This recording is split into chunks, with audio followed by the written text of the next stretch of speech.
Estamos aquí. Ya. Estábamos como cercano a esta diapositiva, ¿cierto? Anteriormente habíamos visto los tratamientos que sí tienen un poquito de evidencia, que son los corticoides sistémicos, ¿cierto? El metotrexato, la ciclosporina, la sulfasalacina, la simvastatina y los inhibidores YAP, que son los últimos que se han visto que tienen como más evidencia. Ya los que no tienen evidencia, el tacrolimus tópico, el pimecrolimus, la terapia fotodinámica, la ciclosporina tópica, los inhibidores del TNF-alfa, como adalimumab, infliximab y etanercept, y la hidroxicloroquina, existen todavía estudios que dicen que podría utilizarse, pero estos estudios son limitados y a veces contradictorios, ¿ya?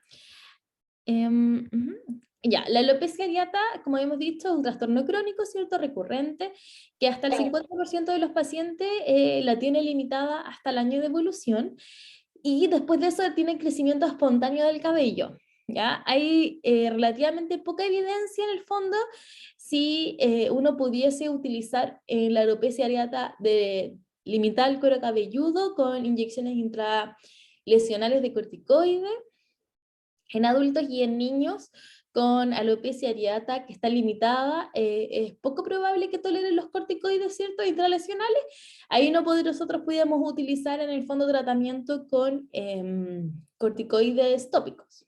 Y en una alopecia areata extensa, así como los pacientes que tienen una enfermedad limitada pero que no han respondido ni a corticoides intralesionales ni a corticoides tópicos, uno los podría tratar con inmunoterapia tópica, ¿ya? Y los corticoides tópicos, los corticoides en general lo que hacen es inducir el recrecimiento del cabello, y ocasionalmente se utilizan como con ciclos cortos de tratamiento, igual que en toda la dermatología, siempre ciclos cortos en pulso, para detener temporalmente la progresión de la enfermedad en pacientes, en aquellos que la enfermedad está muy activa, generalizada, que progresa rápidamente, ¿ya? Sobre todo los corticoides sistémicos. Ahora vamos a hablar un poquito de la alopecia androgenética. Aquí existen varios patrones. Es la alopecia androgenética masculina, la alopecia androgenética masculina con patrón femenino, la alopecia androgenética femenina y la alopecia androgenética con patrón masculino. Con respecto a la alopecia androgenética, perdón, lo que ocurre es una miniaturización gradual del folículo piloso que está asociada a ciertos factores genéticos, etarios y hormonales. Entonces, de un pelo terminal vamos a pasar a un vello, ¿ya? Con pérdida al final de todos los folículos pilosos, pero obviamente que eso se va a ir dando en el tiempo. Y va a seguir un patrón definido, y por eso es que existe el patrón femenino y el patrón masculino. Es la forma más común de pérdida en los hombres. Puede iniciarse en la pubertad y aumenta obviamente con la producción de hormonas masculinas. Es 4 veces más frecuente en caucásicos. La severidad va aumentando con la edad, y el antecedente familiar, ya sea materno o paterno, suele estar presente y aumenta el riesgo hasta en 5 veces si es que el padre lo tiene. En general, se afecta al 30% de los pacientes a los 30 años, el 50% a los 50 años y el 80% a los 70 años. Y se estima solamente que un 15% de los hombres no va a desarrollar esta condición. La patogénesis en general está dada por la testosterona, ¿cierto? Entonces, porque es una condición andrógeno dependiente, en el fondo ocurre esto porque existen estos individuos que son genéticamente predispuestos, que tienen mayor susceptibilidad al andrógeno en el folículo piloso. Eso va a hacer que se acorte la fase anágena, aumente la duración telógena, y eso disminuya la producción de anágeno a telógeno, y eso va a generar la miniaturización del pelo. Y el reemplazo progresivo en el fondo de estos pelos terminales a un vello fino, que incluso llega a ser menos pigmentado, es lo que se conoce como alopecia androgenética, ¿ya? Entonces la testosterona pasa a dihidrotestosterona mediante la enzima que es la 5-alfa reductasa tipo 1, el isotipo 2, ya es el más importante. Y la dihidrotestosterona es de 5 a 10 veces más potente que la testosterona, y lo que ella hace es unirse a los receptores de andrógeno en los folículos pilosos, activa la transcripción de genes responsables de la producción de factores como inhibidores del crecimiento folicular, lo que finalmente va a generar una transformación progresiva de los folículos pilosos terminales a folículos minitaurizados, que en el fondo son estos folículos tipo vello más delgados, ¿cierto? Y todo este proceso se ha visto, ¿por qué es más importante el isotipo 2 de esta alfa-reductasa? Porque se ha visto que los pacientes que tienen patrón, o sea, alopecia androgenética masculina, tienen niveles más altos de 5-alfa-reductasa que un paciente que no tiene alopecia androgenética masculina, ¿ya? Y como tiene niveles más altos, produce mayor cantidad de dihidrotestosterona. Acá son las típicas fotos, ¿cierto? Para que vayamos viendo que en el fondo es un proceso continuo, que es lento, que lleva años de evolución, que es un proceso no cicatrizal, que se va con periodos de mayor y menor actividad, obviamente, y los pelos minitaurizados pueden ser de diferentes longitudes, de diferentes diámetros, y generalmente se inician en esta zona, en la zona anterior. Hay algunos que se originan también en la zona como más central, ¿cierto? Y hacia posterior, en la zona temporal, en el vértex del cuero cabelludo, y normalmente la zona occipital, que es como esta es como le llaman como la pelada de fraile, ¿cierto? Y normalmente en estos pacientes la zona occipital está conservada, ¿ya? Por lo general, esta zona también es utilizada para hacer trasplante de pelo. Cuando nosotros trasplantamos pelo, utilizamos la zona occipital porque es la que tiene menos afectación por el efecto hormonal en el fondo. Y se describe normalmente la pérdida de vello en patrón en M, que es en patrón de la línea frontal, que es este, como si fuese así, una M, ¿ya? Y obviamente esto va a ir progresando hasta que puede llegar hasta el vértex, como en este paciente. Ya. Existen varias clasificaciones para la alopecia androgenética. Pues está la de Harmington-Nurgut, está la de Lutkin también, y está la de Hamilton también, pero modificada, ¿cierto? Que es cuando la alopecia androgenética comienza en la zona del vértex. ¿Ya? Y ahí nosotros clasificamos normalmente a los pacientes si tiene de tipo 1 hasta la tipo 7, en la escala normal, ¿ya? En general se hace más que nada para estudio, o a veces no lo consignan en las fichas, pero muy poquitito. ¿Ya? El tratamiento con esto, bueno, perdón, en las enfermedades asociadas que pueden haber, está el síndrome metabólico, las enfermedades cardiovasculares y el cáncer de próstata. El tratamiento de esto, a grandes rasgos, nosotros utilizamos finasteride, minoxidil tópico, dudasteride, cirugía y otros. En general, como a pesar de que esto es un proceso benigno, ¿cierto? Y el paciente es asintomático, no le duele ni le molesta ni nada, genera problemas estéticos y funcionales, que hace que los pacientes en general busquen tratamiento.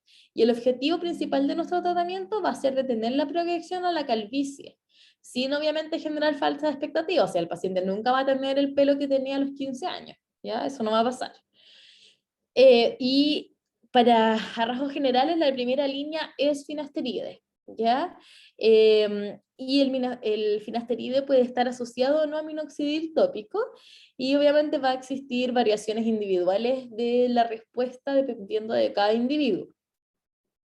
Y por eso nosotros normalmente lo que hacemos es tomarle fotografías iniciales y después a los 3 meses, porque todo en pelo es súper lento, entonces hay que ir evaluando a los 3 meses. Vamos a hablar un poquito del finasteride. Bueno, el finasteride es un inhibidor competitivo de la 5-alfa-reductasa tipo 2. Está aprobado por la FDA para el tratamiento de la alopecia androgenética masculina. Y una vez que se logra la eficiencia máxima, en general, desde 2 años en adelante, porque antes de lograr la eficiencia máxima, el paciente todavía no logra detener esta enfermedad, sino que ya cuando ha usado el finasteride por 2 años o más, ahí nosotros decimos que ha logrado la eficacia máxima del medicamento. Y ahí, cuando eso ha ocurrido, el paciente puede o suspender el medicamento y dejar otro de mantención o mantenerlo, no hay ningún problema, ¿ya? Em, el efecto adverso más frecuente del finasteride, que aparecen en general, hay que saber primero que el 60% de los efectos adversos son reversibles, ¿ya? Y no hay que quitar el medicamento, sino que con el uso y el tiempo van a hacer que el paciente como que se adapte y ya no presente estos efectos adversos. Entonces, el principal la afectación que tú tienes que explicarle al paciente, porque a los hombres les importa mucho, ¿cierto? Es que tú tienes que comentarle que se ha estudiado que el finasteride tiene como efecto adverso la disminución de la libido, cercano al 2%. Hay un porcentaje que también refiere disfunción eréctil y disminución del volumen de eyaculación, ¿ya? Esto es súper importante en los pacientes jóvenes, porque si el paciente es joven y no ha tenido hijos, puede que su volumen espermático sea poquito, y si tú le das finasteride, quede en rangos de infertilidad. Entonces es súper importante que en un paciente que no ha tenido hijos hay que pedirle un espermiograma antes de poder dejarle el finasteride, ¿ya? Recuerden que el 60% de estos efectos adversos, que ya son pocos, en general, el menos del 2% de los pacientes tiene efectos adversos, el 60% de estos pacientes se les pasa con el tiempo. No es que quede permanente, ¿ya? Pero igual hay que comentarle porque el paciente tiene que saber a lo que se va a enfrentar en el fondo. Lo que hace el finasteride es aumentar el número de cabellos, incrementar el grosor, la pigmentación y la longitud. En general utilizamos 1 miligramo al día vía oral y se evidencia respuesta a partir de los 3 meses. Se reduce hasta el 60% de los niveles de la dihidrotestosterona. Y como yo le decía, puede afectar la espermatogénesis con una disminución del conteo de espermios y incluso de la producción del semen. Entonces eso hay que tener como ojo antes de dejar finasteride. Y lo otro que hay que, o sea, son los pacientes más que nada jóvenes. Y los pacientes que son más viejitos, lo que hay que tener cuidado es con el antígeno prostático específico, ¿ya? Puede disminuir hasta en un 50% el antígeno prostático específico antes del inicio del tratamiento, especialmente en los pacientes mayores de 40 años. Entonces, para no tener, en el fondo, para no encubrir un cáncer de próstata, antes de que el paciente venga a control, o sea, antes de que nosotros le iniciemos finasteride, le pedimos en el fondo un antígeno prostático específico, ¿ya? El minoxidil tópico eh, es bastante bueno para la alopecia androgenética, incluso se puede utilizar en otros tipos de alopecia también. Lo que hace es la apertura de canales de potasio generando vasodilatación arterioral, y eso va a inducir la liberación de ciertos factores de crecimiento vascular endotelial, manteniendo la vascularización de la papila dérmica. Acorta el telógeno, prolonga el anágeno y genera un aumento de los folículos pilosos, incrementando su número. Tiene mayor efecto en el vértex, ¿ya? Pero el problema del minoxidil es que si tú lo suspendes, ese pelo se te cae. Entonces la idea es que tú no solamente uses minoxidil, sino que además lo acompañes con cualquier otro medicamento. Ya, acá hay ejemplos de otras alopecias cicatriciales, que no las vamos a ver porque son de especialidad, ¿cierto? Pero para que ustedes sepan o vean que si alguna vez les llega, por ejemplo, esta alopecia, pápulas, pústulas, queloides, ¿ya? Disminución de todo el cuero de la zona del vértex, pero preservación de la línea, alopecias por tracción, lupus, ¿cierto? Todos estos pacientes tienen que hacer derivarlo, ¿ya? Como diagnósticos diferenciales más que nada. Y eso parece. ¿Dudas? ¿Dudas con la alopecia androgenética? ¿No? Ya. Eh, Vamos a ver ahora. Voy a dejar de compartir. Y voy a ponerles el otro PowerPoint de, el taller, que es el que tenemos que hacer hoy día. Entonces, aquí. Taller. Aquí.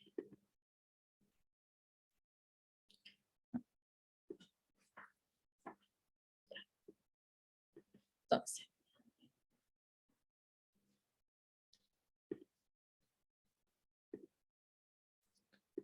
Entonces, compartir pantalla otra vez.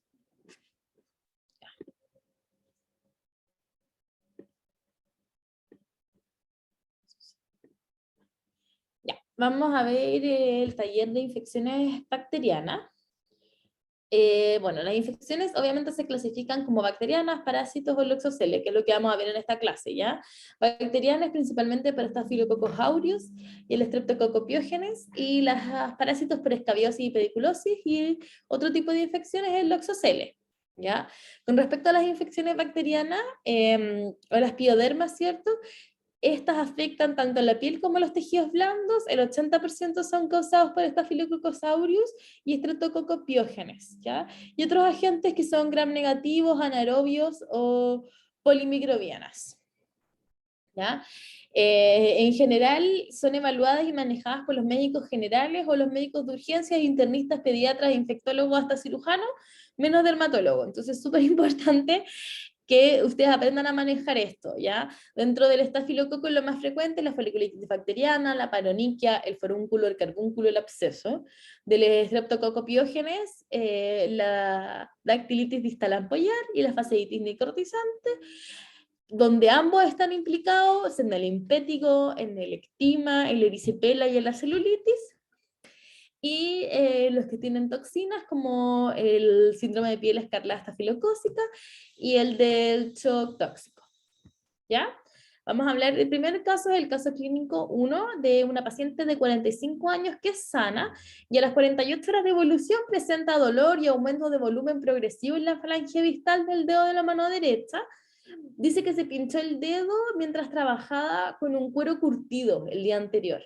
Ella es como zapatera, ¿ya?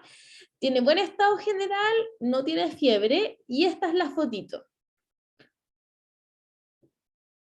¿Ya? Inicialmente era así, obviamente que después esta ampolla creció y se destechó, ¿cierto?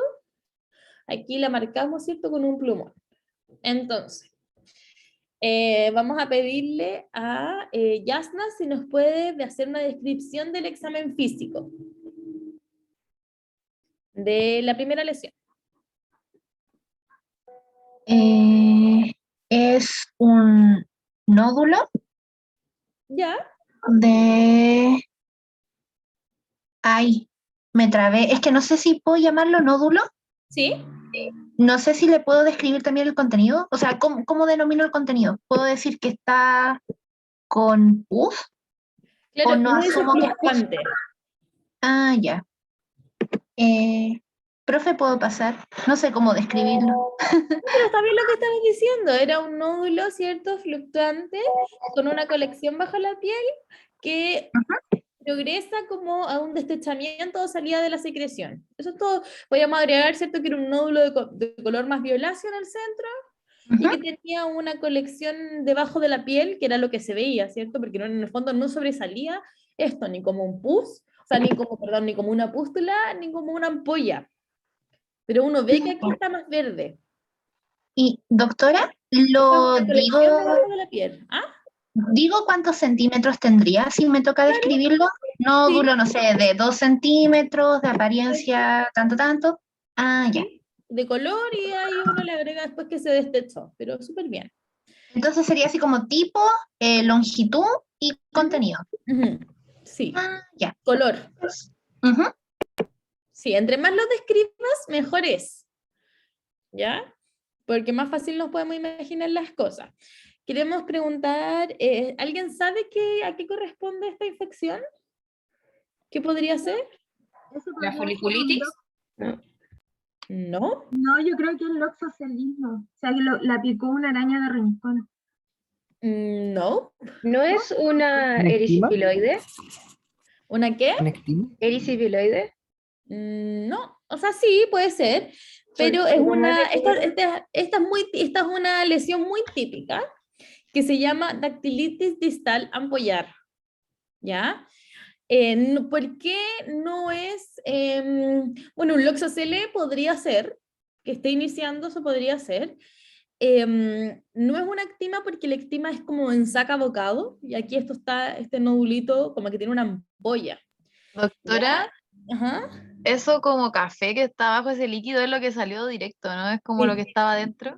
Eso como sí, morado, sí, no sé qué color era, rojo. sí, sí, como color marrón. Ay, Bueno, la dactilitis distal ampollar es así, ocurre principalmente en niños y adolescentes y generalmente es producida por estafilococos piógenes, ¿ya?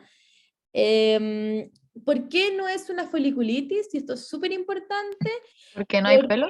no hay pelo, sí, por eso. En las palmas y en las plantas, en el dorso de las manos, no hay pelos, entonces no es una foliculitis, ¿ya? Em, ¿Podría ser un absceso? Sí, podría ser un absceso, una lesión que está abscedándose, sí, ningún problema. Y lo mismo que tanto el forúnculo como la foliculitis no pueden ser porque no hay pelos, ¿ya? Ahora vamos a preguntar a Emanuel si nos puede decir más o menos cuál sería nuestro manejo si nos llegara esta paciente. ¿Qué es lo que tendríamos que hacer nosotros?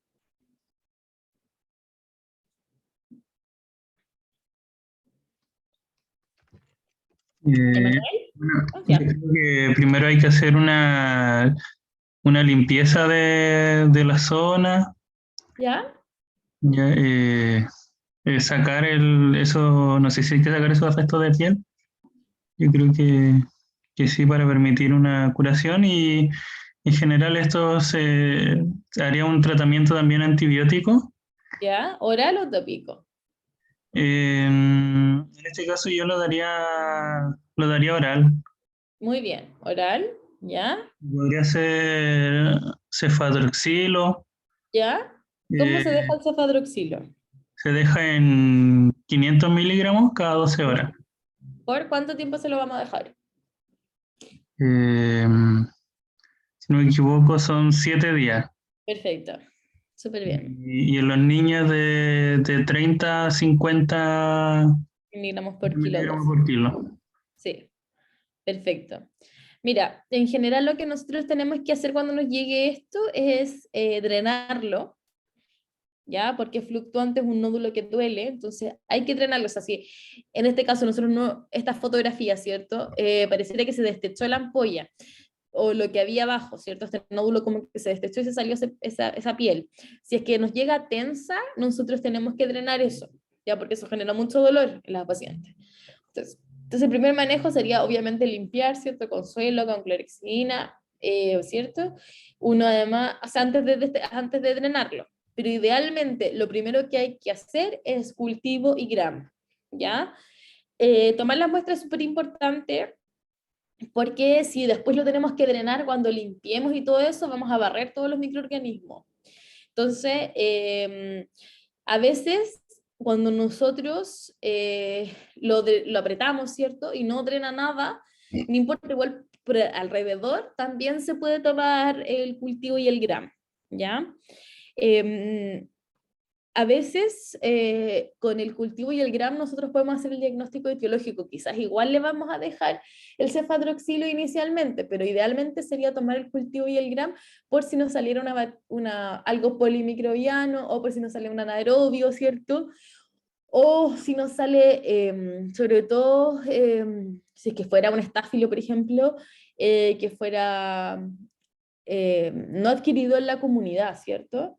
Sino que tenga estos estáfilos que son resistentes a vancomicina. Entonces, de todas maneras, siempre el ideal, si es que podemos, es tomar cultivo y gram. Luego limpiar, ¿cierto? Drenar y otra cosa importante es que hay que descartar que no tenga una infección bajo la uña, ¿ya? En esta paciente porque está súper cercano a su uña. Y en general, lo que se ve en el gram son estas cocáceas gram positivas en cadenas, ¿ya? Porque dijimos que lo más frecuente es el estafilococcus piógenes. Y el manejo, usamos un manejo antibiótico de gram positivo, que es que en el fondo sería el cefadroxilo cada 12 horas por 7 días. Le dejamos AINES, le dejamos reposo en alto, de la extremidad en alto, y control en 48 horas para ver si el antibiótico le sirvió o no le sirvió.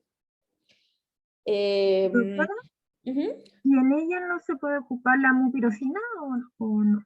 Es que la dactilitis distal ampollar, que forma como una ampolla, es una infección un poco más profunda. Entonces, dejar mupirocina o ácido fusídico no andan bien, tiene que ser terapia oral. Ah, ya, gracias. Doctora, Ujú. respecto a la lesión, debido a que también está cerca como del hueso y, y puede generar, o sea, me refiero, si puede generar tenosivitis o osteomielitis, Sí. y cómo el objetivo, o sea, siempre tengo que revisar que no haya compromiso de ambos tejidos. Claro, en el fondo tienes que tienes que revisar la piel, ¿cierto? Y la idea es, obviamente, no le vamos a pedir radiografía a todos, pero en algunos pacientes donde esta infección se ve como delimitada a la zona del nódulo. Pero cuando la infección es mucho más extensa, incluye casi toda la falange o la falange distal, por ejemplo, nosotros vemos que sale pus debajo de la uña, entonces ahí de todas maneras sería súper bueno pedirle un estudio de imagen para descartar en el fondo quizás una eco, para ver que en el fondo hasta que nos digan hasta dónde hay material purulento.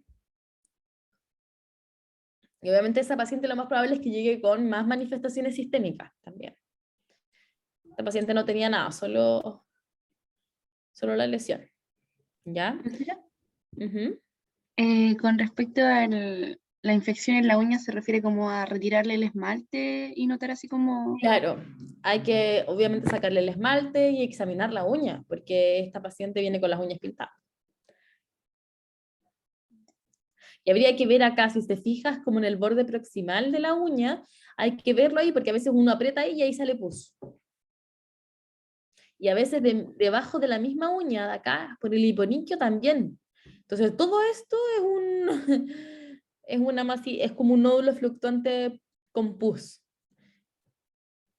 En este caso, como no tiene como mucho compromiso sistémico No. y ambulatorio, Claro. y Por eso tú le das con el paracetamol. antibiótico oral, ¿cierto? Los AINES, el reposo y la citas en 48 horas o en 72 horas y la miras.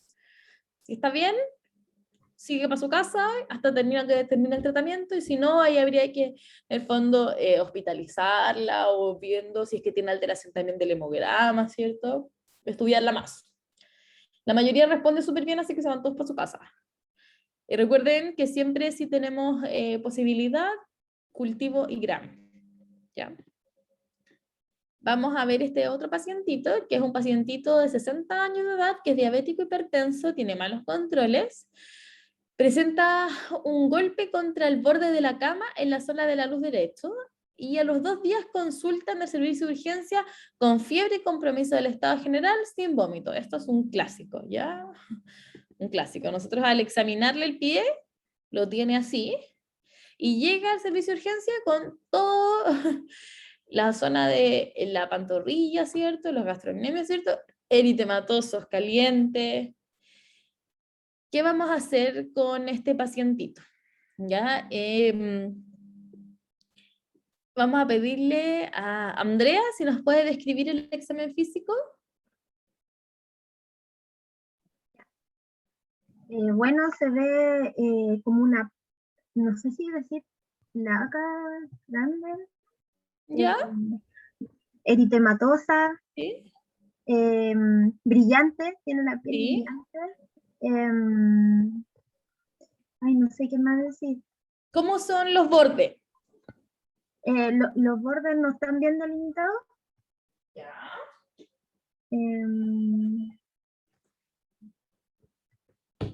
No sé qué más decir. Ya, los bordes están mal definidos, está súper bien. Y generalmente lo que se ve, pero no, o sea, uno lo supone porque no vemos la otra pierna, es que está hinchado, ¿cierto? Que tiene un aumento de volumen también. Ujú. Eso sería todo, súper bien. Ah, ya. Los casos más... Ya, ¿sabe a qué diagnóstico corresponde esto? Es una erisipela. Sí. En los casos más graves pueden haber vesículas también, ¿ya? A veces hay vesículas, pústulas, incluso necrosis. A veces incluso hay adenopatías regionales. Entonces igual hay que examinarle esas cosas a los pacientes. En este caso no, pero podría ser. Súper. Profe, ¿y puede ocasionar eso por un golpe en el pie? Ya, aquí ahí vamos a ver por qué le pasó eso. Sí, porque... Ya, vamos a preguntar a Andrés si sabe cuál es la diferencia entre la celulitis y la erisipela. ¿Aló, doctora? Sí, dígame. Bueno, la celulitis es una infección de la dermis, pero de la dermis profunda. Y tiene una rápida diseminación, a diferencia de la erisipela, que es una infección más bien de la dermis, pero superficial. Perfecto. Bueno, la causa es la misma en ambos casos, son estreptococos piógenes, pero aparte de la celulitis puede ser por el Staphylococcus aureus. No sé si la erisipela también puede ser por lo mismo. Sí, sí. Eso. Súper, súper bien. En general, ¿qué es lo que pasa en estos pacientes? Mira, la erisipela, ¿cierto? Es como un tipo de celulitis, pero que complementa la dermis superficial y los vasos linfáticos dérmicos, que es causada por piógenes, en la mayoría de los casos. También puede ser causada por otros estreptococos, pero más frecuente. Y la celulitis, como tú bien dijiste, es una infección profunda que afecta incluso a veces el celular subcutáneo. Y los principales agentes también son piógenes y aurus, siendo el piógenes igual bastante común. ¿Por qué? Porque coloniza los espacios interdigitales de los pies, aquí. ¿Ya? Eso es lo más frecuente. Y en general, lo que nosotros vemos es que los pacientes además presentan onicomicosis o tiña pedis. Entonces tienen una puerta de entrada. Entonces el paciente al golpearse genera en el fondo el que se haya golpeado y tenga esta colonización, ¿cierto? En la zona interdigital, la tiña pedis, la onicomicosis que vemos en el paciente ahí, son factores de riesgo para hacer tanto una celulitis como una erisipela. ¿Ya? Y es por eso que te pregunta de la Andrea como que se le puede dar por un golpe, en general sí. ¿Ya? Ah, y ahora entendí.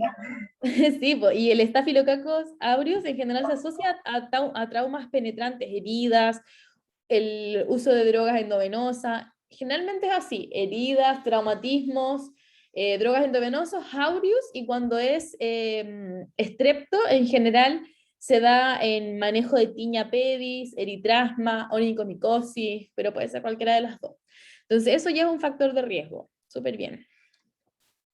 Vamos a preguntarle a Aldo si nos puede decir cuándo se considera, ¿cuál es la diferencia en cuanto a la puerta de entrada en un paciente que es inmunocomprometido?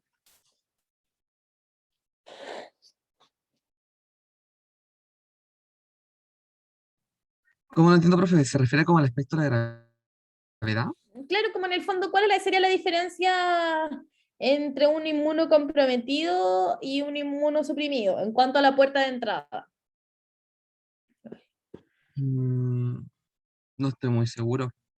Mire, en verdad, quizá un poco enredada la forma de explicarlo, pero en un inmunocompetente siempre va a requerir que haya una puerta de entrada. En cambio, en un paciente que es inmunocomprometido, se puede originar una bacteremia desde otro sitio. O sea, ¿No? podría ser, o sea, en un inmunocompetente una herida es suficiente. Claro, Y en un inmunocomprometido podría ser cualquier cosa. cualquier cosa. Respiro. Cualquier cosa. Cualquier cosa puede darle a un paciente este tipo de lesiones. En cambio, en un paciente que es inmunocompetente, en general, requiere una puerta de entrada. ¿Ya? Y esa Ah, puede ser, como vimos, los traumas, las drogas endovenosas, las onicomicosis, las tiñas, todo lo que sea como que afecte en el fondo la solución, o sea, haga una solución de continuidad en la piel. ¿Ya? ¿Y sabe cuándo se considera una celulitis recurrente? Cuando yo digo ya está en verdad una celulitis recurrente. ¿Cuántos episodios al año debe presentar el paciente? De 3 a 4 casos en un año. Súper bien, 3 a 4 casos en un año. ¿Y factores de riesgo? ¿A alguien se le ocurren factores de riesgo para tener celulitis de repetición? ¿Drogas? Diabetes. ¿Venosa? Diabetes mal controlada. Diabetes, súper bien. Me dijeron ahí también insuficiencia venosa, súper bien. ¿Alguna otra idea? ¿Drogas Inmunosupresión intravenosa? también. Inmunosupresión. ¿Qué más me dijo? Alguien me dijo otra cosa. Obesidad. ¿Drogas? Obesidad, drogas, alcoholismo, linfedema. ¿Fuerte? Súper bien. Sí. Zonas de eczema. Doctora, ¿Mm? y por ejemplo, algunas condiciones como de trabajo, como tener así, estar muchos turnos, así como las personas que trabajan con estos como trajes como muy pesado, cosas así, ¿no? Pero si le generan es que piensa que si son inmunocompetentes, Ajá. sería como, necesita una puerta de entrada, po. Entonces, Ya, tendría que ser eso así le como generó la puerta de entrada, sí, muy que tiene justo una herida y que justo fue al claro, trabajo, muy. claro, sería más rebuscado, en el fondo. Ya. Y en general nosotros lo definimos como obesidad, ¿cierto? Lo que ustedes bien dijeron, linfedema, insuficiencia venosa, Profe, alcoholismo, diabetes. Dígame. la edad también, ¿no? La edad también, a mayor edad obviamente, la piel se seca más, entonces hay más posibilidades de puertas de entrada, súper bien. Y les iba a preguntar también si esto siempre se hospitaliza, si nos llega este paciente tenemos que hospitalizarlo. Creo que depende si era inmunocomprometido o no. Sí, depende del compromiso sistémico también. Si el paciente tiene mucho compromiso sistémico, ahí nosotros ya lo tenemos que hospitalizar, pero si el paciente solo tiene compromiso local, en el fondo solo tiene su erisipela, se puede ir a su casa con su tratamiento, ¿ya? No es que requiera tratamiento endovenoso ni nada así, ¿ya? ¿Alguien sabe las complicaciones de la celulitis o de la erisipela? ¿Puede evolucionar a fascitis necrotizante? ¿Ya? ¿Qué otra cosa podríamos hacer? Son súper ¿Una poco bacteriemia? comunes. ¿Cómo? ¿Una bacteriemia? Una bacteremia, sí, Un- es súper una poco frecuente. Esto es ya así como súper rebuscado, pero hay que saberlo igual. osteomielitis. Que se vaya más profundo y haga una ¿Evoluciona la osteomielitis. linfangitis? Sí, perfecto, ¿Un absceso subcutáneo? también. ¿Nos podría llegar una endocarditis bacteriana por esto? ¿Podríamos Sí, llegar a Sí, también. Sí, por el Diógenes. también. súper bien? Endocarditis bacteriana, entonces también otra cosa que puede haber, que siempre va como, que también es por piógenes. Podría ser la glomerulonefritis. Glomerulonefritis, sí. Y Eh, alteraciones del drenaje linfático, súper bien. Eso es lo que en falla general la... es extraño, pero lo podemos encontrar. ¿Ya? Aló, Otra pregunta. Espérame, ¿dónde está? aló. Dígame. ¿No se escucha? Ah, no, perdón. Es que no se escuchaba. Creí que me estaba hablando hace rato y no se me escuchaba. Ahora sí. Ah, ¿y ahora sí? Yo lo No sé escuché si me bien. escuchan. Aló, aló. Yo lo escuché Perdón, bien. gente. ¿Sí se escucha? Sí, se Ya. escucha. Y había leído que se cursa con alteraciones psiquiátricas. No sé si eso se ve o no Yo es no lo he dato de visto libro. propiamente tal. Ah, ya. Yo no lo he visto. Cuénteme, ¿usted cree que esto se tiene que cultivar o no? Mm, o sea, como cultivar para instalar el tratamiento. O Em, como ladito, así como requerimiento, usted pide el cultivo antes de mandar claro, el tratamiento. como qué es lo que hace. O sea, usted, si le llega a este paciente, ¿lo cultiva o lo trata? ¿Qué es lo que hace? Cultivo. ¿O cuándo normalmente nosotros en el fondo, nosotros vamos a cultivar a este paciente si es que se va a ir a su casa? Si es que presenta recidiva, lo voy a cultivar. ¿Ya? ¿Y cuándo nosotros decidiríamos cultivarlo? Sin recidiva. ¿Cuándo tú lo cultivas?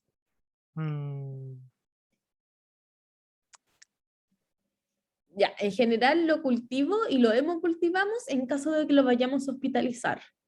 Si el paciente tiene gran compromiso sistémico, es un paciente además, por ejemplo, que estaba yendo de quimioterapia, que tiene neutropenia febril, que tiene alguna inmunodeficiencia, que tiene cualquiera de esas cosas, nosotros lo vamos a dejar hospitalizado a ese paciente, nosotros antes de partir el antibiótico lo vamos a cultivar. Pero si es un paciente que se va a ir a nuestra casa, o sea, a su casa, perdón, no lo vamos a cultivar porque en general el rendimiento del cultivo es bajo, ¿ya? Es de un 5 a un 40%. del borde como de donde comenzó la lesión, y cuando lo tomamos como de hemocultivos, ponte tú, es de un 5%, entonces súper bajito. Entonces no vamos a someter eso al paciente, al menos que se vaya a quedar hospitalizado porque tenga gran compromiso sistémico, tenga alguna complicación, sospechemos glomerulonefritis, endocarditis bacteriana, ¿cierto? Y alteraciones del drenaje linfático, alguna cosa así. Ahí ya, claro, si lo vamos a dejar hospitalizado, lo cultivamos antes de tratarlo empírico. Si no, lo mandamos para su casa nomás. En general, el manejo de esto es elevar la extremidad, tratar todas las dermatosis presentes, ya sea si el paciente tiene tiña pedis, si tiene onicomicosis, si tiene cualquier cosa, tratarle eso. Y se pueden usar corticoides en pacientes que no son diabéticos, ¿ya? Se usa de 40 miligramos hasta por 7 días.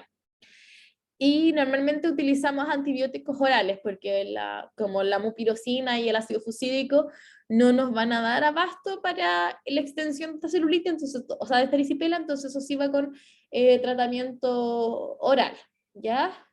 En general uno lo trata por de 5 a 10 días según como uno, qué tan comprometido vea qué tanta la extensión del paciente, y uno podría dejarle tanto como cefadroxila, y de antes alguien dijo flucloxacilina, que también está bien. ¿Ya? Doctora, Ajá. yo también había leído que se tratan por vía parenteral y con cefazolina o cloxacillina también, pero eso serían los casos de los inmunocomprometidos, ¿o no? Sí. Sí, en los casos de los inmunocomprometidos, cuando lo vamos a dejar hospitalizado, cuando puede tener mala respuesta a tratamiento, ahí se usa tratamiento de B. Sí, muy bien. El caso clínico número 3 es un paciente de 3 años que no tiene antecedentes mórbidos, que consulta por una lesión eritematosa dolorosa cercana a la comisura bucal derecha de 2 días de evolución. La madre está muy preocupada porque piensa que es herpes, ¿ya? Esta es su lesión. Así que vamos a pedirle a Carla Bernales si nos puede describir el examen físico. Bueno, se observa una lesión como, bueno, se ve como si hubiese sido vesículas que están erosionadas. Ya, perfecto. O sea, la lesión elemental son vesículas. Súper. Sí. Sobre una base eritematosa. Ajá. Y que, bueno, se observa con masa amarilla, no sé si podría ser costra melicérica o no, todavía no. Sí, sí, podría. ¿Y eso? Súper. Lo otro que en general se ve es que no son como agrupadas, como que las vesículas no están así como agrupadas, sino que hay una arriba, ¿cierto? Una acá abajo, no es que estén formando ninguna masa, ¿ya? ¿Cuál sería tu posible diagnóstico en este caso? ¿Un impétigo vulgar? ¿Ya? Sí, puede ser un impético vulgar o un impético buloso. ¿Ya? Buloso, ¿por qué? Porque tiene bulas en general y ampollas, y más que la típica costra mielicérica, aquí tú ves las ampollas, entonces esto se llama impético buloso, ¿ya? Evolucionan con ampollas flácidas, ¿cierto?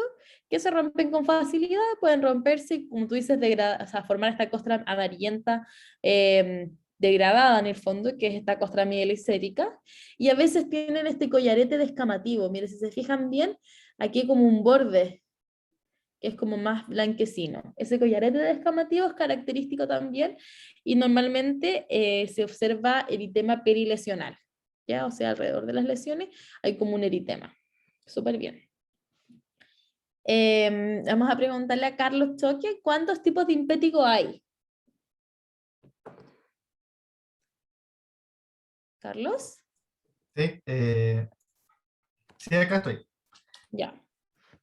Tengo entendido que está el vulgar, el impétigo ampollar o buloso.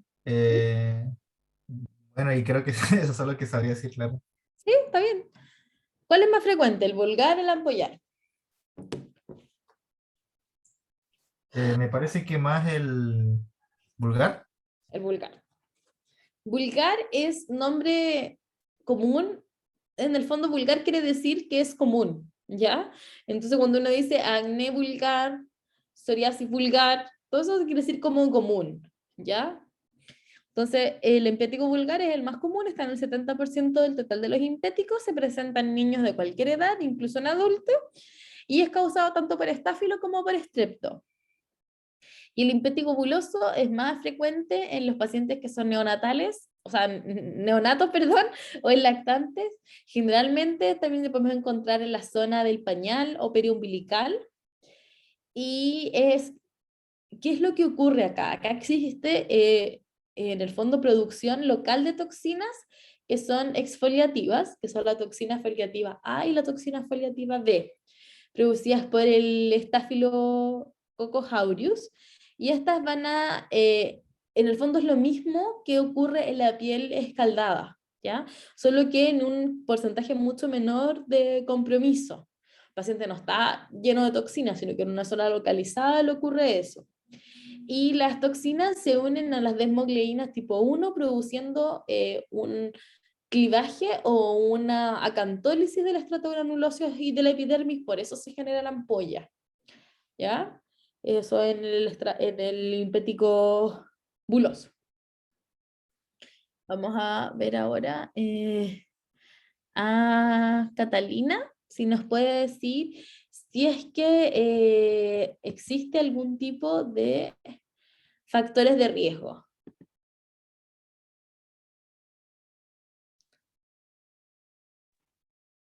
¿Hay pacientes que tienen más riesgo de tener empético que otros?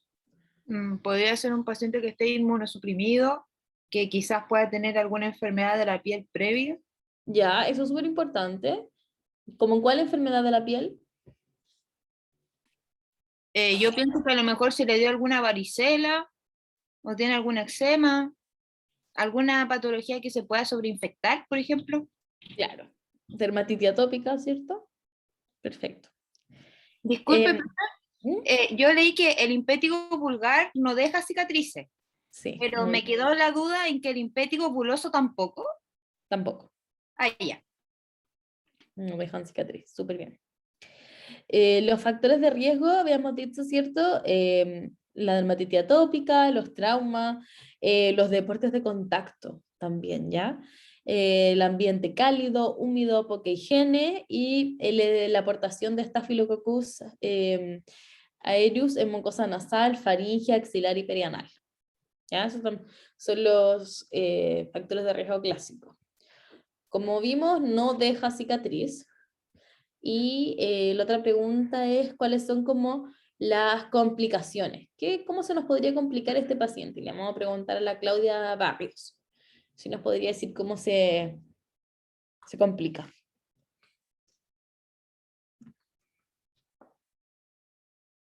¿Aló? ¿Me escucha? ¿Sí?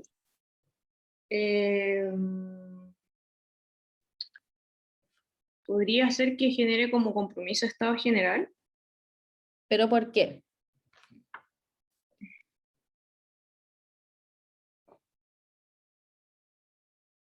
Mira, entre el 10 y el 15% de los impéticos van a ser producidos por una cepa que es nefritogénica de Staphylococcus piógenes, ¿ya?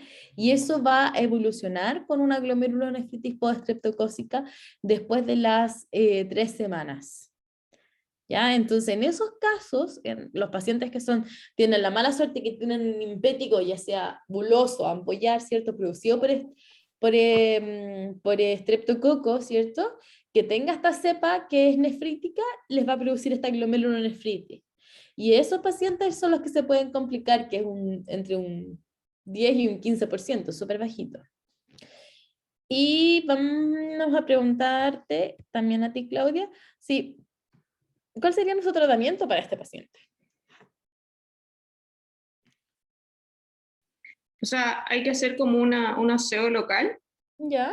Lo ideal es como no sacar como la cicatriz y las costras en este caso, y va a depender del número de lesiones que hayan. ¿Ya? En este caso, que igual él presenta, yo diría más de 5, que es por lo menos lo que salía en el libro. Se utilizan antibióticos sistémicos, que podría ser el cefaroxilo. ¿Ya? O la flucloxacilina.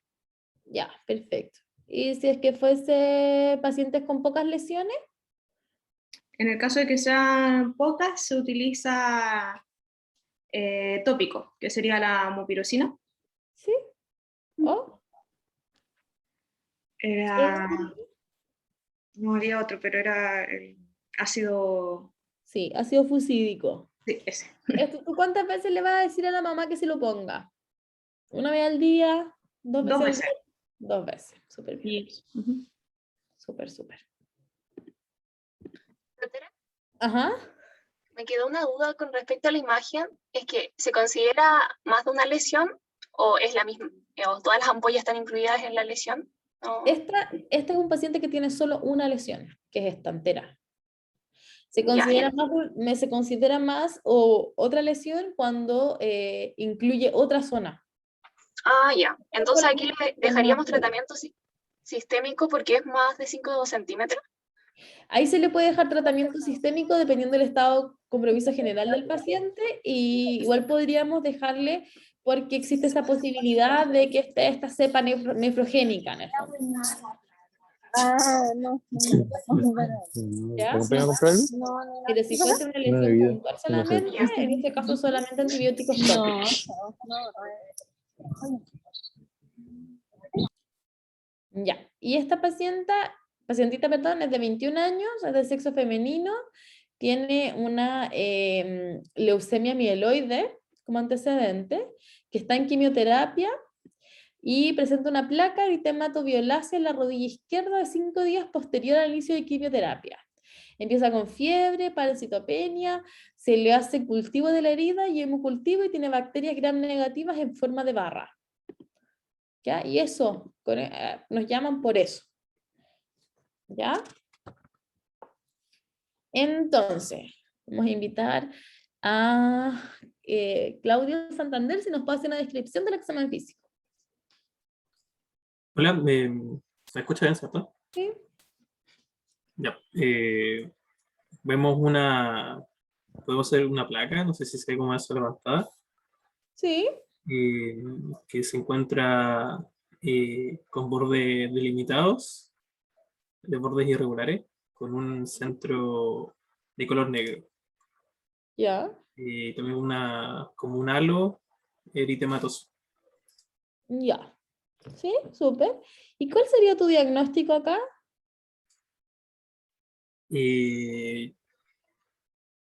Puede ser ya una fase en donde, o sea, una fascitis necrotizante por el color negro, o puede ser Mm, un antrax, no sé, no estoy ya. seguro. ¿Alguien se le ocurre qué puede ser? ¿Un loxesolismo? Sí, se ve como un loxocele, pero no es un loxocele.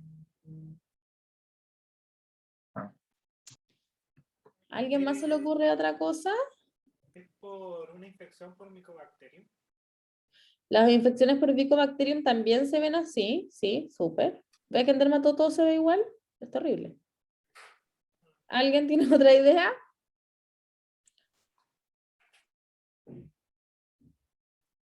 ¿No? En general, esto va a dejar, es un ectima, ¿cierto? Que puede evolucionar. Es como una evolución similar a un empétigo, pero evoluciona con una úlcera gruesa, una costra hemorrágica central, un borde elevado, ¿cierto? Que es eritematoviolacio, que tiene aspecto ensacabocado y un fondo más necrótico. Ya está la lesión inicial. Y como es la lesión inicial, puede tener millones de diagnósticos diferenciales. Ya que todo lo que ustedes dijeron se parecen, sí, está perfecto. Ya en general corresponde a una evolución de un empético no buloso que no fue tratado. Normalmente en zonas de oclusión como calzado, ropa como muy ocluida, ¿cierto? Compromete tanto la epidermis más profunda, incluso la dermitis papilar, y es lo que se llama ectima, ¿ya? Este es el inicio de una ectima. Los factores de riesgo de esta lesión son la poca higiene y la inmunosupresión. Como llega hasta la dermis papilar, esto puede dejar cicatriz. ¿Ya? Y eso ocurre cuando nosotros no tratamos los impéticos, ¿ya? Los impéticos vulgares hay que tratarlos. Y siempre se trata con antibiótico oral más antibiótico tópico, ¿ya? En el mismo esquema que el impétigo, pero lo que una vez se deja por periodos más prolongados, en vez de 7 días, 10 días o 12 días. Y los pacientes que son refractarios a terapia médica, ahí en ese caso nosotros los mandamos a debridamiento quirúrgico.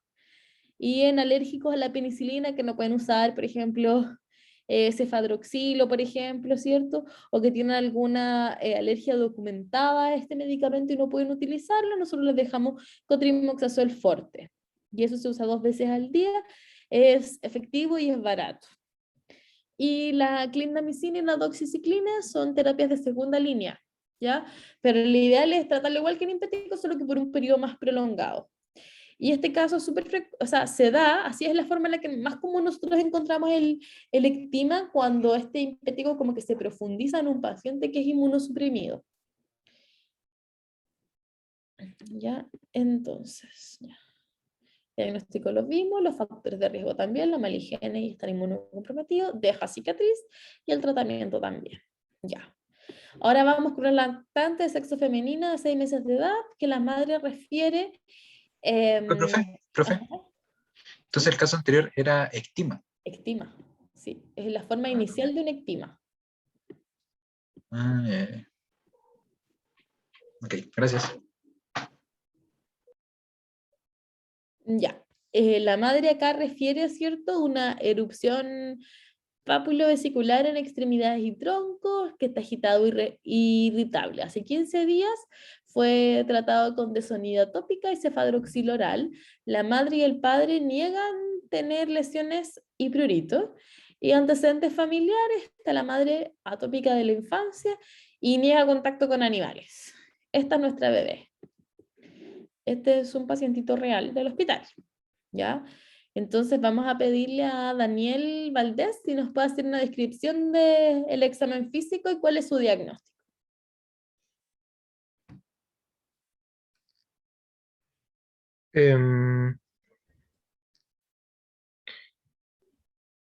Presenta múltiples lesiones,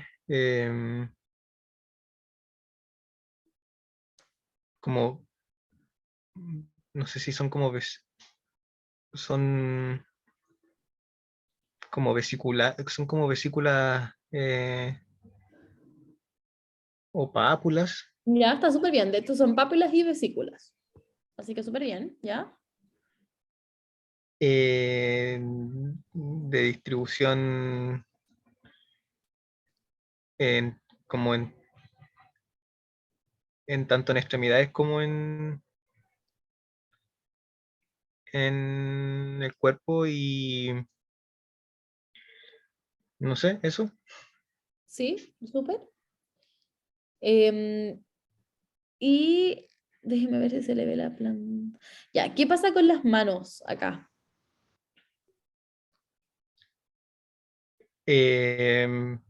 Como que concentra más lesiones en las manos.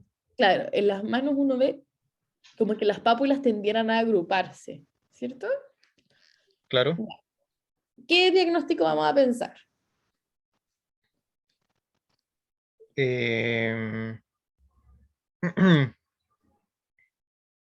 Puede ser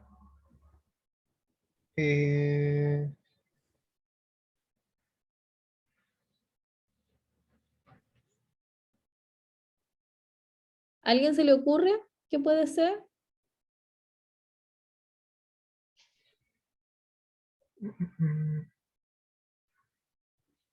¿No? Bueno, estas pápulas, vesículas y algunas pústulas agrupadas se conocen como acropostulosis palmoplantar, que tiende a ser además generalizada, complementa el cuero cabelludo, la cara, la región retroauricular, abdominal, genital, palmas, plantas, de todo. Y es lo que nosotros conocemos también, esta presentación de tipo acropostulosis palmoplantar es más frecuente en los niños, en los bebés, de hecho, los lactantes, pero son lesiones de sarna, ¿ya? Entonces, en los adultos, en los escolares y en los adolescentes, las lesiones tienen como una morfología y una distribución que es simétrica y presentan normalmente los pliegues interdigitales, la cara lateral de los dedos, la cara anterior de las muñecas, los antebrazos, los codos, las axilas y los surcos mamarios. En cambio, en los niños normalmente se da en las manitos y en la zona palmoplantar, ¿ya? La sarna o escabiosis es una dermatosis parasitaria producida por un ácaro que se llama Sarcoptes scabei y tiene una variedad que se llama hominimis, ¿ya? El síntoma cardinal aquí es el prurito. Al paciente esto le pica, es común en todos los pacientes y en todas sus formas de presentación. Este prurito suele iniciarse como de forma insidiosa entre 15 a 20 días después del contagio, y que es el periodo de incubación, y cuando el paciente se ha ya tenido sarna y esta es su segunda infección o una reinfestación, el periodo puede acortarse de 1 a 3 días, ¿ya? La sensibilización se desarrolla rápidamente y el prurito generalmente aquí es mucho más intenso y se desarrolla a las 24-48 horas, ¿ya? De haber sido expuesto a esta infección parasitaria. Vamos a preguntarle a Damaris si conoce otros tipos de sarna. ¿Qué otros tipos de sarna hay? Me acuerdo de haber leído la sarna de Noruega. Súper, cuéntanos un poquito. Tenía como lesiones grisáceas ¿Ya? en la piel, eran como descamativas. Había un engrosamiento también como de la zona unguial. Perfecto. Y eso. ¿Dónde es más frecuente encontrar esta sarna? ¿Dónde la tenemos que buscar? ¿En qué paciente? En pacientes como en situación de calle. Perfecto. VIH, ¿cierto? Con inmunosuprimidos, sí. Claro. Mala higiene. Es súper poco frecuente, pero es altamente contagiosa. ¿Qué característica tiene la sarna noruega que diferencia? Porque dijimos, bueno, se los voy a decir, la característica clásica de la sarna común es el prurito. La sarna noruega no pica, ¿ya? Para que lo tengan como en consideración. No es pruriginosa y afecta principalmente los inmunosuprimidos, ¿ya? Y súper bien, son placas escamosas, hiperkeratósicas, adherentes, costrosas, de color amarillento o grisáceo, generalmente son simétricas, tiene predominio en las manos, en los pies, y súper frecuente esta hiperkeratosis subungual o crecimiento, engrosamiento de la uña. Es altamente contagiosa porque en cada costra se encuentra así repleto de ácaros, ¿ya? La sarna noruega se asocia a pacientes VIH, como dijimos, a pacientes que tengan trasplante renal, tratamientos con corticoides orales por mucho tiempo, neoplasias como leucemia y linfoma. ¿Ya? Perfecto. Doctora, disculpe. ¿Cómo es que llega este ácaro al humano? Que sé que es el reservorio del humano, pero ¿de dónde sale este ácaro? ¿Está en el ambiente? ¿Es de algún animal? No, es que lo que pasa, a ver, se piensa, es que lo mismo que la pediculosis, se habla de que estas lesiones son originarias en el fondo, en algún momento, en otro ser vivo, y llegó al ser humano y ahí se mantiene como reservorio nomás. Ya.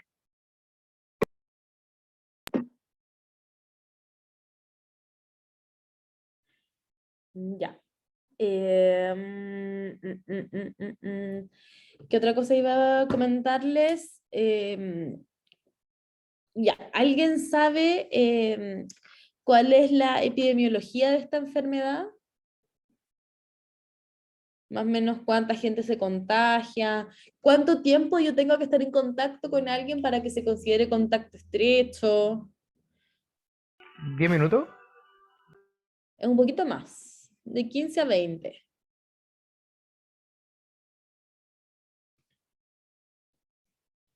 ¿Alguien sabe si queda en la ropa esta sarna o no? ¿Se muere al tiro? Queda en la Sí, ropa. queda la ropa. Ya. 3 días, si no me equivoco. Sí, en Chile la prevalencia de sarna es cercana al 1%, ¿ya? La sarna se transmite habitualmente en contacto directo por piel, ¿ya? Y esto se llama el contacto estrecho, que es de 15 a 20 minutos, ¿ya? Sobre todo en la noche, entonces se da en pacientes que comparten normalmente la cama. Los ácaros pueden vivir o pueden contagiar también a través de fómites, ¿cierto? Y estos fómites, que pueden ser la ropa de cama, objetos. ¿Por qué? Porque el ácaro logra vivir ahí de 24 a 36 horas fuera del huésped, ¿ya? Entonces, logra vivir ahí fuera del huésped, y eso es lo que es súper, por eso es súper importante dentro de las medidas generales, cómo aplicarlo a todos los que compartan la misma cama, ¿ya? ¿Alguien me puede contar un poquito como la fisiopatología? ¿Sabe más o menos cómo ocurre? ¿Quién causa la enfermedad? Si el ácaro hombre o el ácaro mujer, o hembra, perdón. Macho, hembra. Se supone que es la hembra la que va haciendo, digamos, como surcos por la piel cuando está preñada, por así decirlo. Ya. ¿Y por qué hace esos surcos en la piel? ¿Cómo los hace? ¿Alguien sabe? Para dejar los huevos. Sí, pero ahí he escuchado algo muy lejos, que es algo de unas enzimas. Perfecto, eso Política, es. sí. Es súper bien, eso es. La hembra adulta es la causante de la enfermedad, y el parásito lo que hace es secretar unas enzimas que van degradando las células epidérmicas. Y esos detritos celulares, la hembra además los utiliza como nutrientes, mientras avanza por un proceso que dura alrededor de unos 30 minutos y va generando en el fondo, ¿cierto?, estos surcos, ¿ya? Em, la, tiene como la disposición de este, es muy asqueroso esto, pero la disposición de las patitas de este ácaro le permite solo ir hacia adelante. El ácaro no se puede devolver, ¿ya? Entonces, por eso siempre va creciendo el surco. Y eso es lo que nosotros tenemos que buscar, el surco acarino.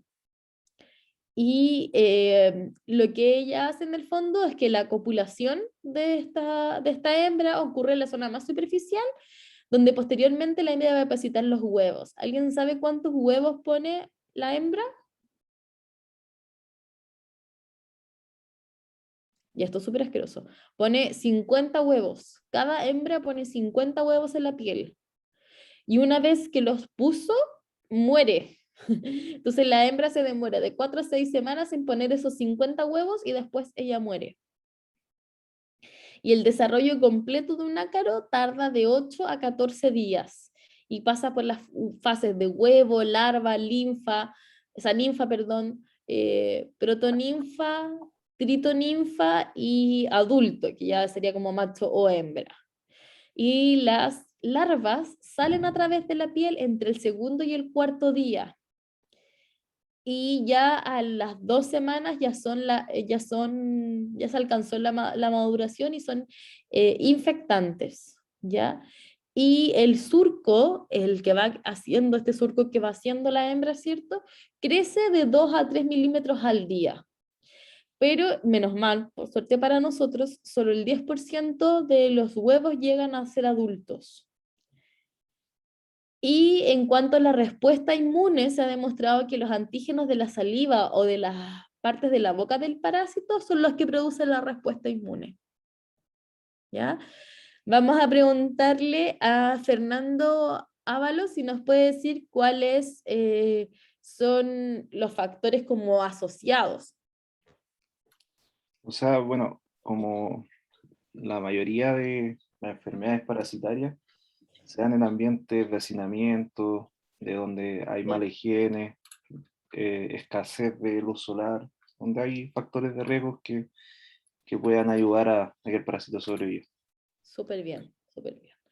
Alguien le iba a preguntar a Francisco. Francisco Villalobos, ¿me puedes decir diagnósticos diferenciales?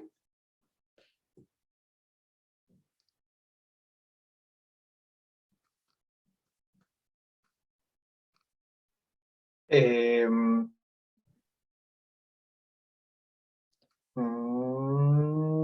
me acuerdo. No me acuerdo de ninguno. ¿Pero qué se le ocurre? La dermatitis atópica. Muy bien, la dermatitis atópica. Picaduras de insectos. Sí, picaduras de insecto. El pénfigo.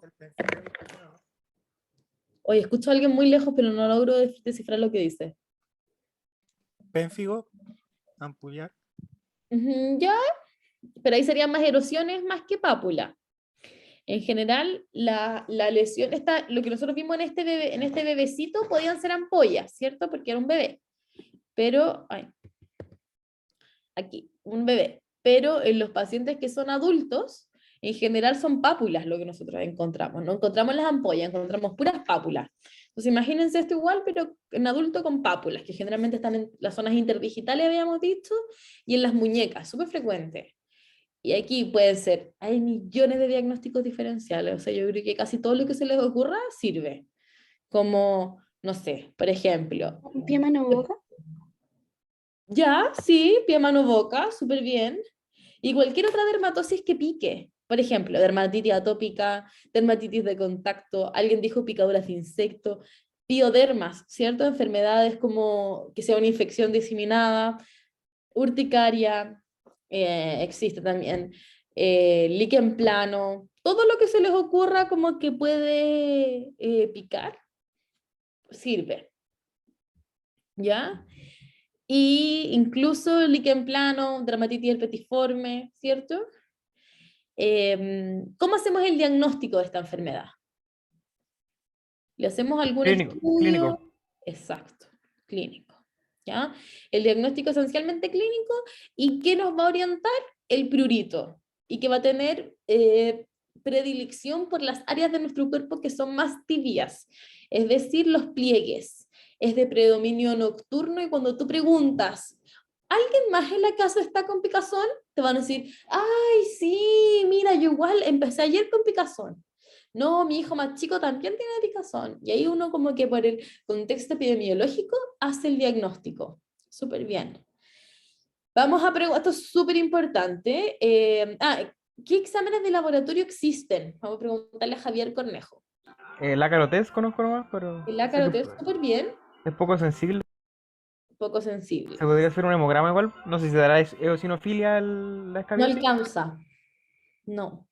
Pero la KDT es el examen que nosotros utilizamos, ¿cierto? Se observa en el fondo al microscopio con un raspado de piel, en una lesión donde vemos un nódulo o un surco, ¿cierto? Se pone con KOH para buscar la presencia del ácaro hembra o restos del ácaro. A veces se encuentran huevos, deposiciones, y resulta definitivo si es que, o sea, si el resultado es positivo, como tú dijiste, sí o sí hay enfermedad, y si el resultado es negativo, igual no lo descarta, ¿ya? Porque obviamente es operador dependiente, entonces si la persona está bien entrenada, los encuentra al tiro, y si es una persona que está recién comenzando, va a ser mucho más difícil que los pueda ver. Ahora, Jorge, le vamos a preguntar, quizás lo más importante de la escabiosis es qué le decimos a los pacientes, cuáles las medidas generales y cuál es el tratamiento. Respecto al tratamiento, bueno, primero las medidas generales. Dígamela. Era lavar la ropa y plancharla. Si no se puede lavar, hay que guardarla por 3 días, sellada. Perfecto. Con el tratamiento estaba la permetrina, ¿Ya? que se aplicaba en el cuerpo de 4 a 7 horas, si no me equivoco. Y luego había que quitarse la solución. O sea, la cremita, que era el 5%, si no me equivoco. Sí, es loción corporal, sí. Y de ahí, después que uno se la quitaba, había que reaplicarla, no me acuerdo a los cuántos días, al 5º, 10º día. Ya, es que aquí hay 2 esquemas. ¿Alguien se acuerda cuáles son los esquemas? Hay uno en el que hay que... Bueno, no le escuché nada. ¿Alguien le escuchó? Manu no se escuchó. ¿Aló? ¿Ahora sí? Sí, ahora sí, dígalo. Ya. Hay un esquema que es que se echa la crema por 3 días. Sí. Como bien dijo el Jorge, se echa la crema por 8 horas creo, luego hay que lavarla y así por 3 noches, si no me equivoco. Sí. Luego se descansa 4 días y se vuelve a continuar 3 días de nuevo la crema y ahí creo que termina el tratamiento. Sí, ese tratamiento es el esquema que se llama 3-4-3. ¿Ya? O sea, usamos 3 días, descansamos 4, usamos 3 días. El otro esquema es el que uno utiliza una vez a la semana y repite a la semana siguiente. ¿Ya? Y eso tiene que ver con la eclosión de los huevos. ¿Por qué? Porque cuando nosotros tratamos, es como cuando tratamos las liendres, ¿cierto? Nosotros debemos repetir el tratamiento para asegurarnos que no queda ningún tipo de hembra, ni ningún tipo de ácaro, ni nada que nos pueda, que el paciente pueda seguir generando infección, porque si lo piensan, cada hembra pone 50 huevos. Entonces, en verdad, es súper importante como epidemiológicamente controlar esta enfermedad. Súper bien, hay que lavar todo con agua caliente, plancharlo, secarlo al sol, ¿ya? En secadora. Si no tiene secadora, lo tiende al sol. Si no tiene cómo lavarlo, entonces muy bien, lo pone en una bolsa plástica por 72 horas. Y yo tengo que avisar al colegio y a la sala cuna que mi hijo está con sarna y escabiosis para evitar los brotes dentro de la comunidad, que eso nos faltó. Y lo otro importante que también faltó es que tengo que tratar a todos los que vivan bajo el mismo techo, ya tengan o no tengan prurito. Porque se acuerdan que habíamos visto que existe un periodo de ventana, ya, puede ser que los convivientes estén en ese periodo de ventana, entonces nosotros tenemos que tratarlo, ¿ya? Súper bien, vamos a preguntarle a... Doctora, ¿Ah? disculpe, aun cuando ya usted dice que hay que notificarle al colegio, o sea, a la cuna, Sí. ¿no es de notificación obligatoria vía Seremía? No. Oh, No ya, es de ya. notificación obligatoria, hay que notificar solamente esto para evitar los brotes. ¿Ya? Ah, ya. Otra cosa súper importante que no lo dijimos y puede que cause confusión y no quiero que se confundan, que la permetrina en loción corporal es la primera línea. ¿Qué es lo que hace? Produce parálisis del parásito. ¿Ya? Puede ser utilizado en embarazo, lactancia y niños. ¿Ya? Se tiene que usar en todo el cuerpo sobre la piel seca. O sea, el paciente le dice ya, se baña, se seca con la toalla y del cuello hacia abajo se pone la permetrina. No le pongan la permetrina en la cara, ya por si acaso, siempre del cuello hacia abajo, incluyendo los pies, los pliegues, bajo las uñas, ¿ya? Y se recomienda aplicarlo en la noche. Uno le dice ya, duerma con eso, por lo menos 8 horas y a la mañana siguiente se lo saca. Y eso lo repite por 3 días seguidos, descansa 4 y repite 3 más, o repite a los 7 días. ¿Ya? ¿Profe, la sarna no se manifiesta en la cara? No. ¿Algún ácaro? Ah, ya. No. Y lo otro, decía que en embarazadas usaba vaselina azufrada. Sí. ¿La permetrina igual sirve? Es que la permetrina es categoría B del embarazo. ¿Ya? Y nosotros lo usamos en los pacientes que solamente, o sea, en general nosotros usamos vaselina azufrada y como es categoría verde del embarazo, se podría utilizar en embarazadas, pero en verdad no lo usamos. No lo usamos ni en embarazadas ni en pacientes que pesen menos, que sean prematuros o que tengan menos de un mes. O sea, ahí se usa vaselina azufrada. Entonces, si el paciente tiene menos de un mes, no puede usar permetrina. ¿Ya? Eso. ¿Qué iba a preguntar? Ya, ¿alguien conoce otro? Vaselina azufrada. Eso. ¿Al cuánto por ciento viene la vaselina azufrada? ¿Alguien sabe?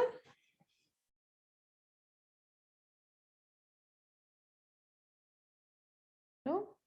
La vaselina azufrada viene entre el 6 y el 10%. Normalmente es en ungüento, tiene un efecto queratolítico, pero no insecticida. Lo usamos en embarazadas, en pacientes lactantes y en recién nacidos.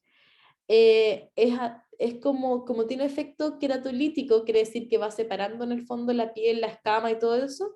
Es súper útil para la sarna costrosa. ¿Ya? Y la eficiencia de la vaselina azufrada es hasta el 82%. ¿Alguien sabe si existe otro tratamiento? Doctora, no sé si mi compañero dijo ivermectina o no. Ivermectina, perfecto. ¿Y cómo lo usamos esa? Tenía entendido de que usaban por miligramo por kilo peso. ¿Sí? No diario, sino como dosis que se separan en, creo que era una semana o más. Sí, perfecto. ¿Una semana? Y vía oral. Vía oral. Y existen comprimidos y gotas, ¿ya? La ivermectina es categoría C, ¿ya? Pero es el único antihelmíntico, en el fondo el único antiparasitario propiamente tal. No es ovicida, no mata los huevos. Por eso es que necesitamos aplicarlo a los 7 días después. En general, lo que existe en Chile son el Iberex, que son gotas, que es una gota, esto es lo más fácil, una gota por kilo de peso para todos los pacientes, y en comprimidos. Y en comprimidos se usa 3 miligramos de ivermectina por cada 15 kilos de peso. ¿Ya? Entonces hay que calcularle ahí cuánto le corresponde a cada paciente. Este cálculo se hace para los pacientes adultos y niños, ¿ya? En general tiene que pesar más de 15 kilos para poder dejar la ivermectina, ¿ya? ¿Alguien sabe qué pasa con los atópicos? ¿Cuál es el pronóstico de o qué podemos encontrar en estos pacientes?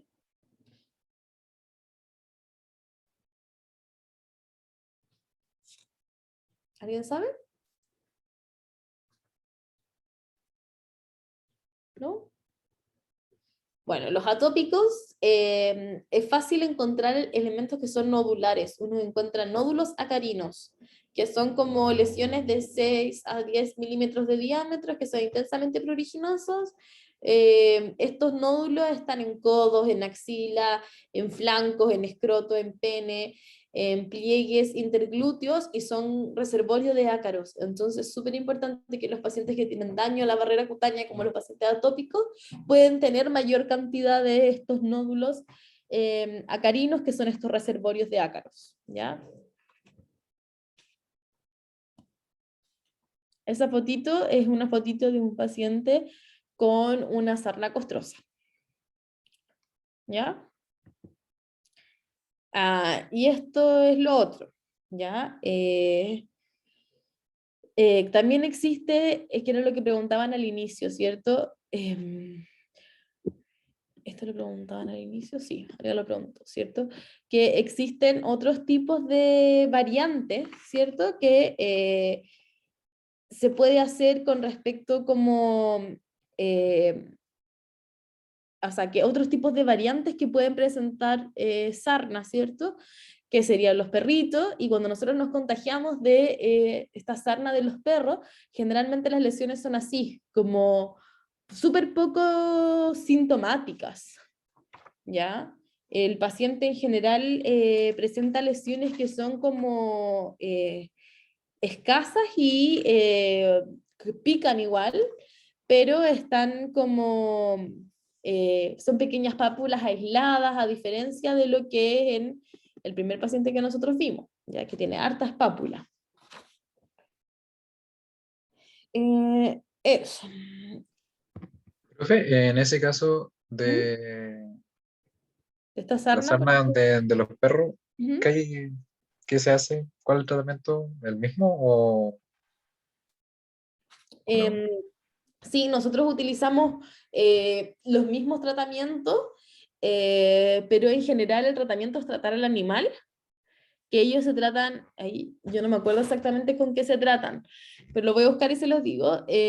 Tratamos al animal, y lo que es súper importante tratar a la familia igual, porque a veces existe una sarna que se llama como sarna sarcóptica, y genera estas lesiones que son como más pequeñas y cuesta demasiado como diagnosticarlas, porque en el fondo se nos pasan, ¿ya? Espérame, creo que tengo anotado, voy a buscarlo, ¿con qué se tratan los perritos? Lo tengo anotado acá, espérame, voy a buscarlo. Para no quedar con esa duda. Sarcóptica.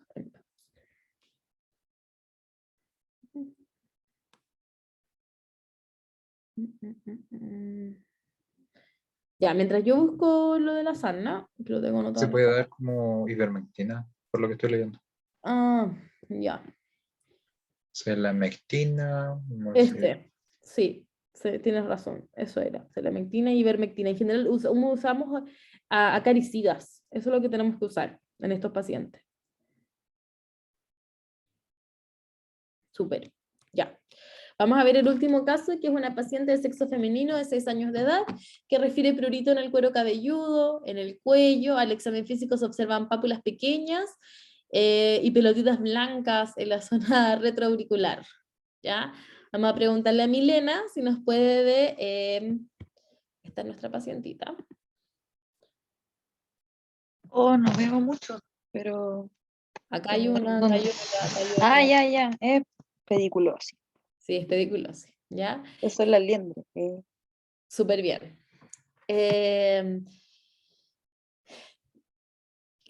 ¿A qué se debe?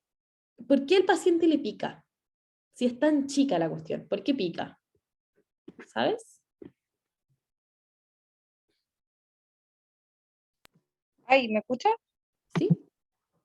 Recién me había apagado el micrófono. Pica porque como que como chupa la sangre, eso como que es lo que pica, ¿no? Sí, es una reacción alérgica entre la saliva del parásito y las pequeñas punciones que hace cuando succiona la sangre. Pero es cuando ya está grande, pues no es como el huevito. No es el huevo, exactamente. Y eso, si nosotros nos fijáramos bien aquí, esta foto no es tan buena, pero uno siempre tiene que buscar, hay eritema en el cuero cabelludo, ¿ya? El cuero cabelludo generalmente está rojo y genera picazón por eso, ¿ya? El síntoma más común... ¿Y heridas? ¿Puede presentar? Algunos pacientes se hacen heridas, sí. Sí, también. Existe un diagnóstico presuntivo y un diagnóstico de certeza. Matías Santos, ¿cuál es cuál?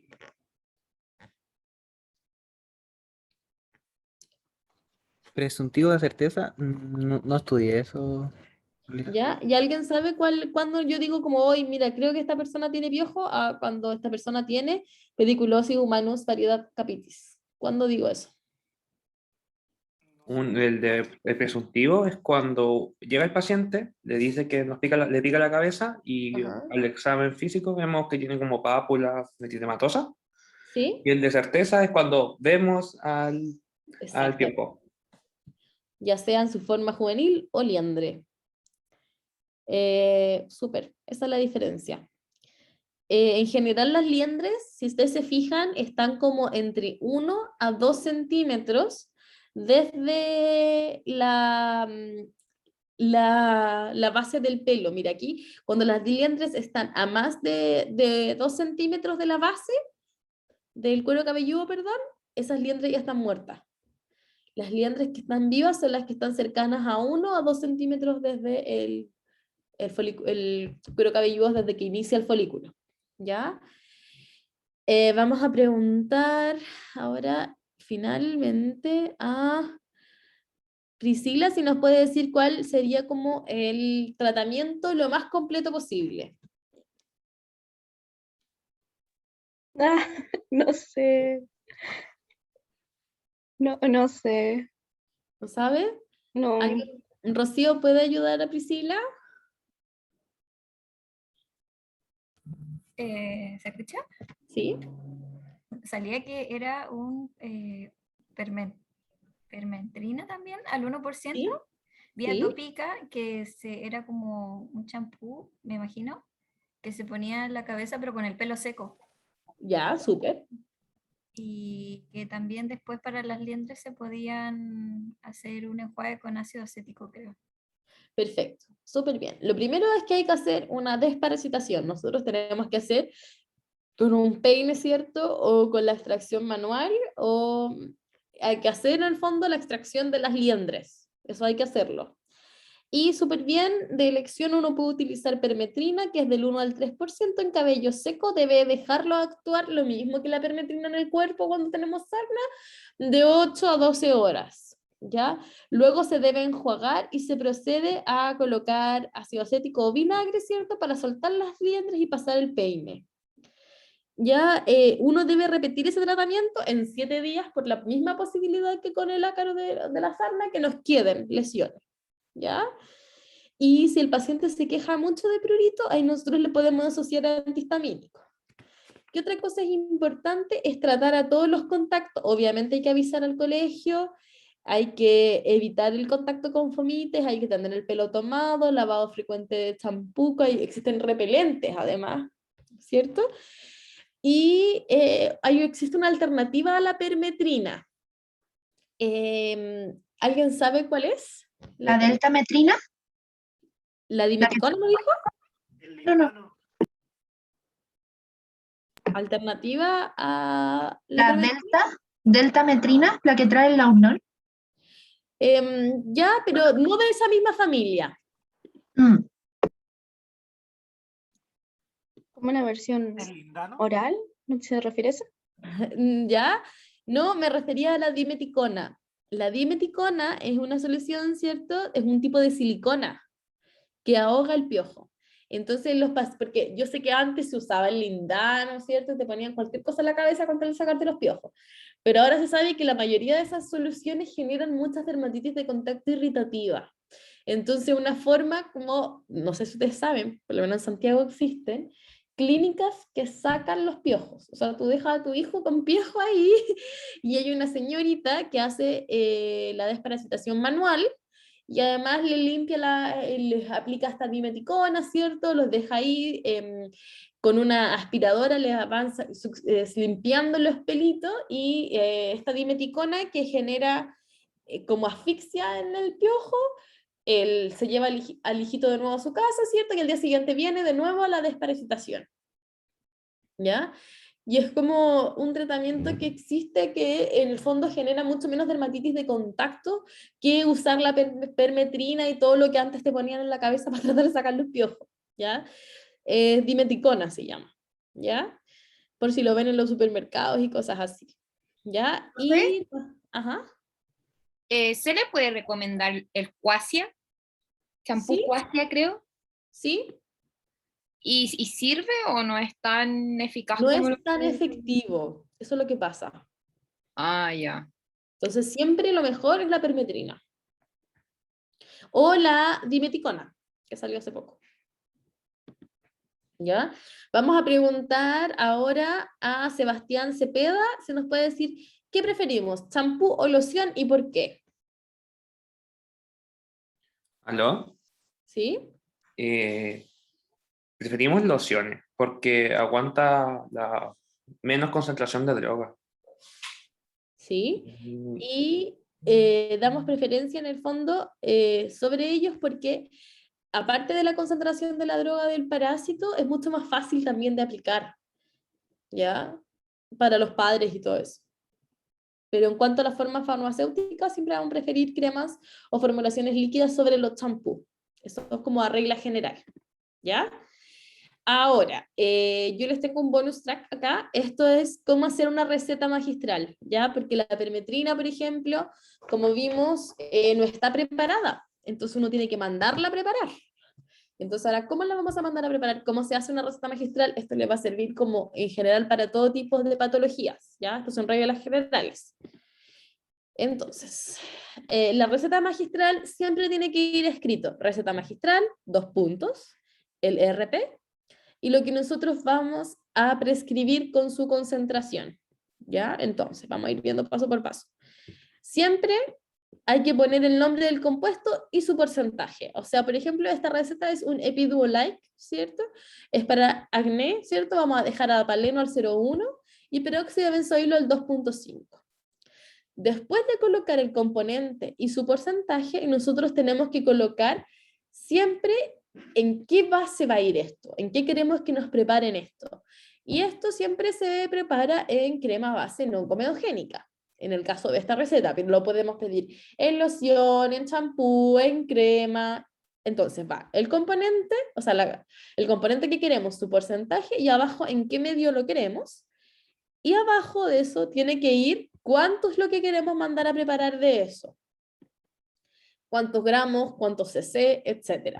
Y eso se le coloca y después tiene que ir al final, se debe explicar cómo se debe usar al paciente. Y ahí tú le pones aplicar en la noche, en el rostro, una pequeña cantidad, por ejemplo, que es el caso de esta receta magistral, o por ejemplo lo que vimos como la permetrina, aplicar del cuello hacia abajo, ¿cierto? En todo el cuerpo, incluyendo zonas interdigitales y genitales. Y eso, hemos terminado del modo de dermatología. Quiero saber si tienen alguna duda, alguna consulta o algo. Doctora, ¿Mm? en la pediculosis que vimos recién, ¿no se indica tratamiento oral? No sé. No, en general no lo usamos. Ya. Yo había escuchado, no sé, alguna vez por ahí que algún médico recetó eso, oral. Sí, o sea, se puede dejar, pero nosotros en general lo usamos tópico. Ya. Entonces, tópico. Gracias. De nada.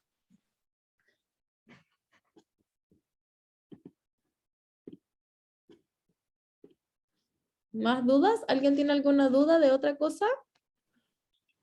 Creo que era la sigla CSP, que de la receta magistral. Ah, cantidad suficiente para. Ah, ya. Entonces ahí tú le dices al farmacéutico cuánto tiene que preparar. ¿No? Ya. Y ya cuando se agota eso, le hago otra receta. Sí, o le puedes poner arriba, repetir receta por X veces. La máxima vez que, o sea, la máxima cantidad que te dejan repetir es 6 veces. Ah, ya, ya. Entonces le puedes poner arriba repetir receta por 6 veces. Entonces con esa misma receta puedes mandarla a preparar hasta 6 veces. Otra cosa importante que los pacientes no saben y que las farmacéuticas no les dicen es que siempre sale que la crema dura un mes y eso no es real. ¿Ya? La crema puede durar hasta 3 meses si la dejan en la puerta del refrigerador. ¿Ya? Y eso en verdad es un ahorro gigante para los pacientes porque ellos piensan como, ya en un mes tengo que botar esta crema que me queda la mitad. No es así. ¿Ya? Doctora, Ajá. a mí me queda una duda, pero con lo que vimos en el taller, que era con Ujú. respecto al impetigo vulgar, porque en el libro decía que había que quitar la costra, y eso como que me dejó marcando ocupado porque no deja cicatriz, pero aún así tengo que sacar la costra, pero al sacar la costra yo no dejaría como cicatriz. Lo que pasa es que no, en general lo que uno hace es el descostraje. Y uno no, hay autores que recomiendan el descostraje y otros que dejan la costra ahí nomás.